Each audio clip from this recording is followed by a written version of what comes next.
It was a crisp autumn evening in New York City.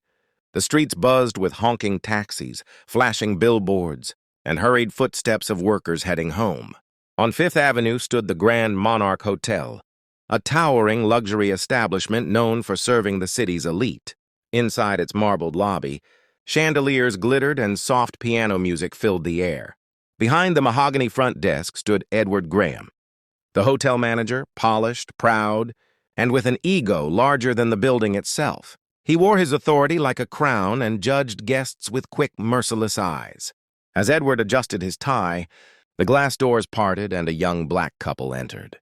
They looked tired from travel but carried themselves with quiet dignity. The man wore a tailored navy blue suit, the woman a flowing white dress with a silk scarf. Their luggage was modest but neat. Edward glanced at them and his smile faded instantly. He assumed they didn't belong in a place like the Grand Monarch. Without even checking their reservation, he narrowed his eyes and muttered under his breath, "Not tonight." The couple approached the counter politely. "Good evening. We have a reservation under Davis," the man said, offering a calm smile.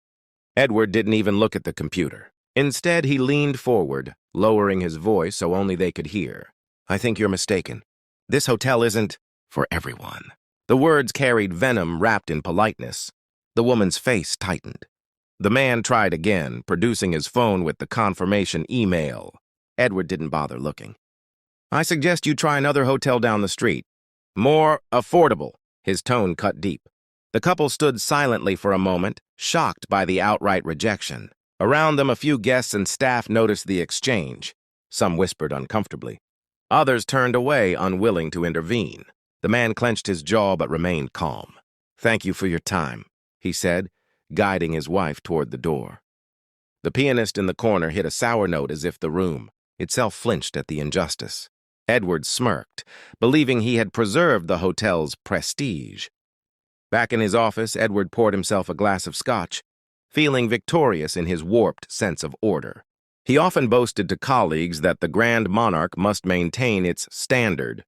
To him, that standard was synonymous with excluding anyone who didn't look like his idea of wealthy. He didn't know it yet, but his decision that night would ignite a storm larger than he could imagine. The next day, Edward strutted into the lobby with his usual arrogance. But something was different. Whispers floated among the staff and a nervous energy hung in the air. At the concierge desk, a young employee nervously handed him a newspaper. "Mr. Graham, you should see this." On the front page was a large photograph of the very couple he had turned away. The headline read, "Senator Jonathan Davis and wife arrive in New York, ahead of major education reform summit." Edward's hands trembled as he read.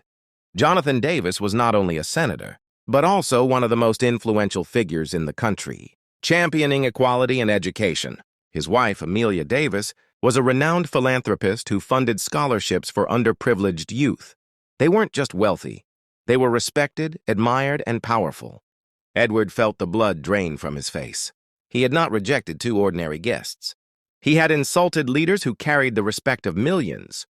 By noon, news spread like wildfire. Social media lit up with outrage. Hashtags calling out the Grand Monarch trended across platforms. Guests canceled reservations. Protesters gathered outside the hotel, holding signs that read, "Equality over discrimination" and "Hospitality for all." The board of directors summoned Edward immediately, demanding explanations. His excuses crumbled as security. Footage clearly showed his cold dismissal of the senator and his wife. That evening, Jonathan Davis stood at the education summit before thousands of attendees and millions watching live. Instead of ignoring the incident, he addressed it head-on. "Yesterday, my wife and I were reminded that no matter how far we've come, prejudice still lingers in unexpected places.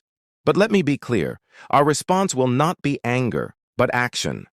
Every child, every family, deserves dignity, whether in schools, in hotels, or in life." His words drew thunderous applause. Amelia added softly, "Respect costs nothing, but its absence can cost everything." Edward watched the broadcast alone in his office.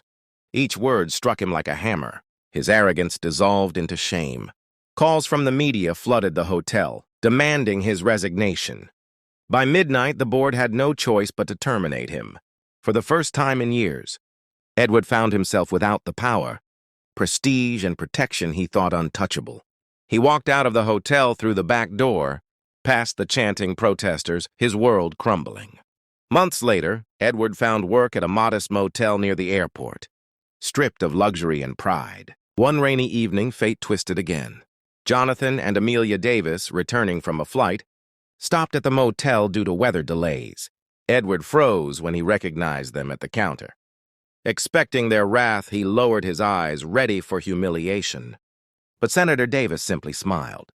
"Everyone deserves a second chance, Mr. Graham. Don't waste it." He paid for the room and walked away, leaving Edward stunned. That night, Edward sat alone, reflecting on the irony of life. The very man he had judged unworthy of a hotel room had shown him more grace than he had ever given anyone. For the first time, Edward understood that status, wealth, and appearances meant nothing compared to character and kindness. He vowed never again to measure people by their skin, their clothes, or their possessions. The Grand Monarch had lost a manager, but Edward had lost something far greater, his pride. And in that loss, he finally began to learn. Prejudice blinds us to true worth. Respect is the simplest gift we can offer, and the most powerful. Those who judge others often end up judged themselves, while those who show grace leave a legacy of dignity.